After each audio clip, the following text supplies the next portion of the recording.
తిరిగి BCN news కి స్వాగతం. మానవాళి మనుగడకు పచ్చని చెట్లే ప్రాణాధారం అని ఏపీ ఆప్కాబ్ చైర్మన్ గన్ని వీరాంజనేయులు అన్నారు. పర్యావరణ పరిరక్షణకు ఆంధ్రప్రదేశ్ ప్రభుత్వం ప్రతిష్టాత్మకంగా చేపట్టిన వన మహోత్సవం కార్యక్రమం పురస్కరించుకుని ఏలూరు జిల్లా భీమడోలు రైతు సేవా సహకార సంఘం ఆవరణలో కూటమి నాయకులతో కలిసి ఆయన మొక్కలు నాటారు. ఈ సందర్భంగా గన్ని మాట్లాడుతూ రాష్ట్ర ప్రభుత్వం పిలుపు మేరకు ప్రభుత్వ కార్యాలయాలు, బహిరంగ ప్రదేశాల్లో మొక్కలు నాటడం హర్షణీయమని, ఈ కార్యక్రమంలో ప్రజలు కూడా భాగస్వామ్యం కావాలన్నారు. ప్రతి ఒక్కరూ పర్యావరణ పరిరక్షణకు విరివిగా మొక్కలు నాటాలని పిలుపునిచ్చారు.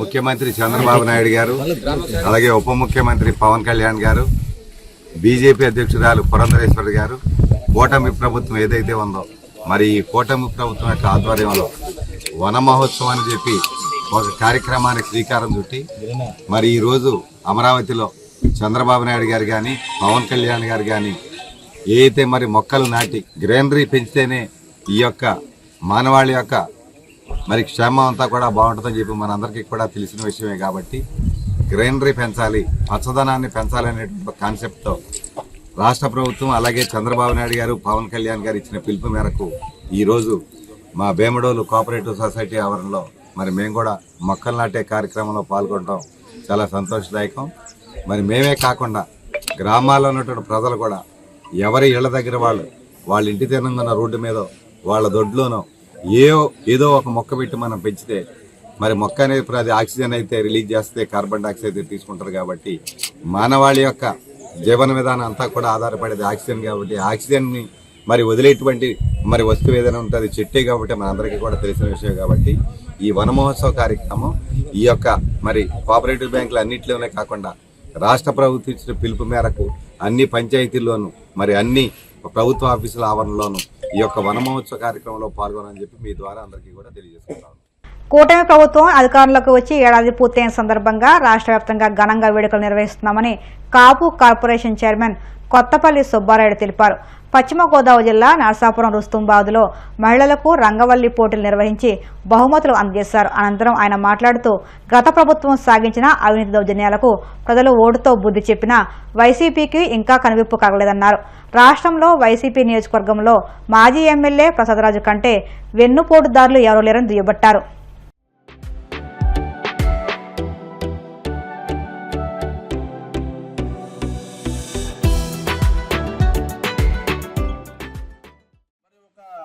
ప్రజా వ్యతిరేక ప్రభుత్వం పోయి సంవత్సరం కాలమైనటువంటి శుభ సందర్భంలో మరి నూతనంగా ఎన్నికైనటువంటి కూటమి ప్రభుత్వం ఏర్పడి సంవత్సరం పూర్తయినటువంటి సందర్భంలో మరి ఆంధ్ర రాష్ట్ర ప్రజలకు అందరూ కూడా ఉత్సాహంగా, ఉత్తేజంగా, ముఖ్యంగా పవన్ కళ్యాణ్ గారి యొక్క ఆదేశం మేరకు ఉదయం అందరూ కూడా మరి మన ఆంధ్ర రాష్ట్రంలో అన్ని ప్రాంతాల్లోనూ కూడా ఉదయం అన్ని చోట్ల ముగ్గులు వేసి రంగవల్లులు ఏర్పాటు చేసి మహిళా సోదరుని అందరూ కూడా ఎంతో ఉత్సాహంగా, ఉత్తేజంగా పాల్గొని ఈ కార్యక్రమాన్ని విజయవంతం జరిగినటువంటి పరిస్థితులు మనం చూస్తున్నాం.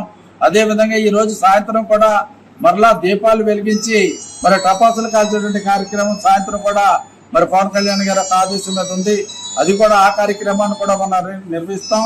మరి ఈ రోజున మరి పవన్ కళ్యాణ్ గారి యొక్క పిలుపు మేరకు ఇంత పెద్ద ఎత్తున మహిళా సోదరిమణులు ఇచ్చేసి ఈ రంగవల్లి కార్యక్రమాన్ని, ఈ ముగ్గుల కార్యక్రమం పోటీల్లో పాల్గొని మరి వాళ్ళ యొక్క సంఘీభావాన్ని మరి పవన్ కళ్యాణ్ గారికి, కూటమి ప్రభుత్వానికి, చంద్రబాబు నాయుడు గారికి, పవన్ కళ్యాణ్ గారికి, మోడీ గారికి తెలియపరిచినందుకు మహిళా సోదరులు అందరికీ కూడా నేను హృదయపూర్వకమైన ప్రత్యేకమైన అభినందనలు నా తరపున, పవన్ కళ్యాణ్ గారి తరపున కూడా తెలియపరుస్తూ, వెన్నుపోటు గురించి ప్రసాదరాజు మాట్లాడటం చాలా హాస్యాస్పదంగా ఉంది. ప్రసాదరాజు పొడిచినట్లు వెన్నుపోట్లు భారతదేశంలో ఏ రాజకీయ నాయకుడు కూడా ఎవరిని పొడుచుంటాడు. అంత దారుణమైనటువంటి వెన్నుపోట్లు ప్రసాదరాజు పొడిచినటువంటి విషయాన్ని ప్రసాదరాజు గుర్తు తెలుసుకోవాలని సందర్భంగా తెలుపుతారు.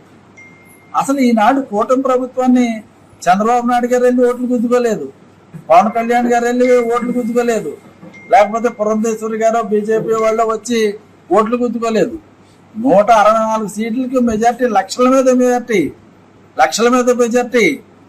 ఏది నరసాపురం చరిత్రలో నర్సాపురం చరిత్రలో ఏనాడు లేనటువంటి దారుణమైనటువంటి ఓటమి చెందిన ప్రసాదరాజుకి ఇంకా కళ్ళు తెరుచుకోలేదు.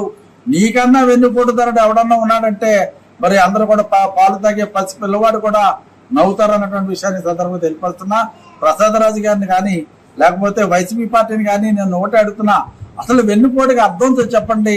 మీరు వెన్నుపోటు అంటే ప్రజలు మీకు వెన్నుపోటు పడతారని భావిస్తున్నారా?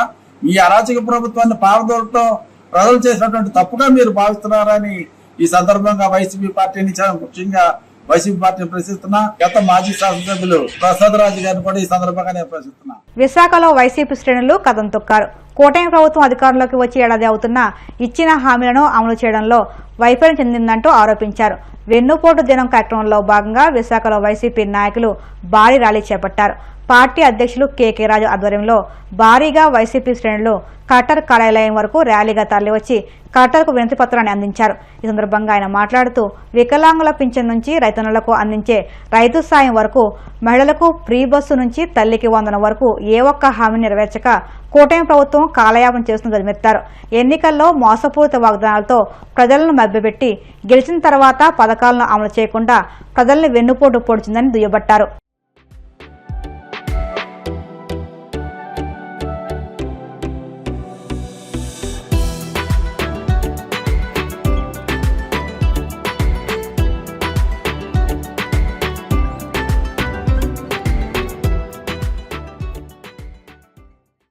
కూటమి ప్రభుత్వం అధికారంలోకి వచ్చి నేటికి సంవత్సర కాలం పూర్తయింది. ఈ కూటమి ప్రభుత్వంలో ఉన్న జనసేన, తెలుగుదేశం పార్టీ, బీజేపీ పార్టీలు, ముఖ్యంగా ఈరోజు ముఖ్యమంత్రిగా ఉన్నట్టు చంద్రబాబు నాయుడు గారు ఎన్నికలకు ముందు చిత్తశుద్ధి కానీ నిబద్ధత కానీ లేకుండా కేవలం అధికార దాహంతో, అధికారమే లక్ష్యంగా అమలు కాని హామీలతో, అబద్ధ హామీలతో, అసత్యాలతో వారికి ఉన్న ప్రచార మాధ్యమాల ద్వారా అప్పటికి అధికారంలో ఉన్న వైఎస్ఆర్ కాంగ్రెస్ పార్టీ చేపట్టిన ప్రతి మంచి పనిని, ప్రజలు చేసే ప్రతి మేలుని 2019 నుంచి 2024 వరకు కూడా న్యాయ వ్యవస్థలో ఉన్న లుసుకులను ఆసరాగా చేసుకుని ఆ రోజు ప్రతి సంక్షేమ పథకాన్ని కూడా అడ్డుకునే ప్రయత్నం చేసింది. సంక్షేమ పథకాలు కావచ్చు, ముఖ్యంగా పరిపాలన వికేంద్రీకరణ ద్వారా మాత్రమే విభజనాంధ్రప్రదేశ్ రాష్ట్ర అభివృద్ధి అని జగన్మోహన్ రెడ్డి గారు ఎందరో నిష్ఠాతులు, మేధావులు చెప్పిన సూచనలు, సలహాలతో పరిపాలన వికేంద్రీకరణకు నాంది పలికితే, ప్రజలు సుఖ సంతోషాలతో ఉంటే, ప్రజలు ఆర్థిక స్వావలంబన సాధిస్తే రాజకీయాలు చేయలేం. ధన ప్రవాహంతో రాజకీయాలు చేయాలంటే కేవలం ఎప్పుడు కూడా ప్రజలు కష్టాల్లో ఉండాలి, ప్రజలకు అరకొర వసతులు మాత్రమే ఉండాలి, పేదవాడిగానే ఉండాలి, నిరక్షరాస్యులుగా మాత్రమే ఉండాలి, వెనుకబడిన వర్గాలు, అణగారిన వర్గాలు మాత్రమే ఉండాలని ఒక దుర్మార్గపు ఆలోచనతో ఆ రోజు ఆ కూటమి ప్రభుత్వంలో ఉన్న వారందరూ కూడా ఈ ప్రభుత్వం పైన లేనిపోయిన ఆరోపణలు, అబండాలు మోపి అధికారంలోకి వచ్చిన తర్వాత ఈ రోజుకి 12 నెలల కాలం గడుస్తున్నా ఆ రోజు సూపర్ 6 అని, సూపర్ 7 అని సుమారు 143 హామీలకు పైగా హామీలు ఇచ్చి హామీల అమలుల విషయంలో ఈరోజు ఏమాత్రం కూడా చిత్తశుద్ధి లేకుండా ఏకపక్ష నిర్ణయాలతో, పక్షపాత ధోరణితో, ఒంటెద్దు పోకడలతో ఈరోజు ఈ రాష్ట్ర ప్రజల సంక్షేమాన్ని విస్మరించి, ఇది మొదటి అడుగు. ఈ కూటమి చేస్తున్న అరాచకాలకి, ఈ కూటమి చేస్తున్న నిర్లక్ష్యానికి ఇది మొదటి అడుగు. భవిష్యత్తులో ప్రజల తరపున ఇదే విధంగా మా నాయకుడు జగన్మోహన్ రెడ్డి గారి ఆదేశాల మేరకు ప్రజలకు న్యాయం జరిగే వరకు ఇదే విధంగా పోరాటం చేస్తామని మీడియా మిత్రుల ద్వారా అందరికీ కూడా ఈరోజు ఈ కూటమి పాలనలోకి వచ్చి సంవత్సరం గడిచింది. ఈ సంవత్సర కాలంలో 6 హామీలు ఇచ్చి మనం చూసాం. 6 కోట్ల మంది ప్రజలకి వెన్నుపోటు పొడిచారు. 6 సంవత్సరాల బిడ్డ నుంచి 60 ఏళ్ల ముసలి వాళ్ళ వరకు కూడా ఎన్నో హామీలు ఇచ్చి ఏ ఒక్కటి నెరవేర్చకుండా చంద్రబాబు నాయుడు గారు అయితేనే కూటమిలోని వ్యక్తులందరూ కూడా ఈరోజు వెన్నుపోటు పొడిచిన పరిస్థితి మనం చూసాము. ఈరోజు మహిళలకి, రైతులకి, నిరుద్యోగులకి, యువతకి, అన్ని వర్గాల ప్రజలకు కూడా వెన్నుపోటు పొడిచారు. అలాగే తీసుకుంటే ఈ ఏడాది పాలనని ఒక్క మాటలో చెప్పాలంటే విధ్వంసము అని చెప్పొచ్చు, 2 మాటల్లో చెప్పాలంటే మోసము, దగా అని చెప్పొచ్చు, 3 మాటల్లో చెప్పాలంటే అప్పులు, అవినీతి, అరాచకం అని చెప్పొచ్చు. అంత దారుణమైన పాలన అందించారు. ఈరోజు తీసుకుంటే మహిళలకి 2.5 కోట్ల మంది మహిళలకి ఉచిత బస్సు ఇస్తానని చెప్పి ఇవ్వకుండా వెన్నుపోటు పడవడం జరిగింది. 1,60,00,000 మంది మహిళలకి మహాశక్తి పథకం ఇస్తానని చెప్పి ఇవ్వకుండా వెన్నుపోటు పడవడం జరిగింది. అలాగే 84 లక్షల మంది విద్యార్థులకి తల్లికి వందనం ఇస్తానని చెప్పి ఇవ్వకుండా వెన్నుపోటు పడవడం జరిగింది. అలాగే 20 లక్షల ఉద్యోగాలు ఇస్తానని చెప్పి ఒక్క ఉద్యోగం కూడా ఇవ్వకుండా నిరుద్యోగ యువతకి వెన్నుపోట పొడిచారు. అలాగే రైతులకి రైతు భరోసా ఇస్తానని ఇవ్వకుండా వెన్నుపోటు పడవడం జరిగింది. అలాగే పెట్టుబడి సహాయం మే కాకుండా రేపొద్దున గిట్టుబాటు ధర కూడా ఇస్తానని చెప్పి ఎవరికి ఇవ్వకుండా వాళ్ళకి వెన్నుపోటు పడవడం జరిగింది. అలాగే పోలవరం ఎత్తు తగ్గించి రైతులకి వెన్నుపోటు పడవడం జరిగింది. అలాగే ప్రత్యేక హోదా తీసుకొచ్చే అవకాశం ఉండి కూడా వీళ్ళు ఆ విషయాన్ని పట్టించుకోకుండా వదిలేసి ఆంధ్ర రాష్ట్ర భవిష్యత్తుకే ఈరోజు వెన్నుపోటు పొడిచారు. ఈ విధంగా అన్ని రకాలుగా ఆంధ్ర రాష్ట్రంలో ఉన్న ప్రజలందరికీ వెన్నుపోటు పడడంతో ప్రజల్లో తీవ్రమైన వ్యతిరేకత ప్రారంభమైంది. వీళ్ళకి ఒకటే చెప్తున్నాను, జనసేన వాళ్ళంట ఈ రోజు ఏదో విమోచన దినం అంటూ దీపావళి పండగ, సంక్రాంతి పండగ ఈ రోజు జరుపుకుంటాము, క్రాకర్స్ కాలుస్తామని చెప్తూ ఉన్నారు. వాళ్ళకి ఒకటే మా పార్టీ తరఫున సవాల్ చేస్తూ ఉన్నాను, మీకు నిజంగా ధైర్యం ఉంటే మీ మేనిఫెస్టో పట్టుకొని ప్రజల దగ్గరికి వెళ్ళండి.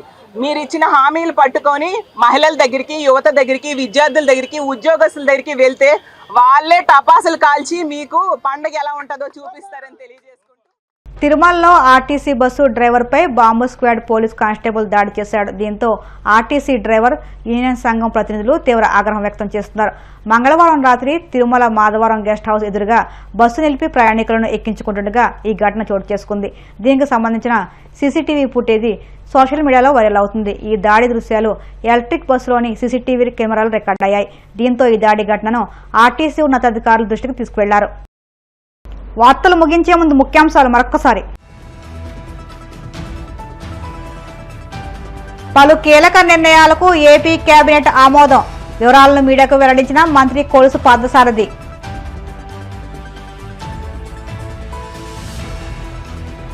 వైసీపీ మేనిఫెస్టోపై ఆ పార్టీ నేతలు చర్చకు రావాలి. టీడీపీ ఎమ్మెల్యే గంటా శ్రీనివాసరావు సవాల్.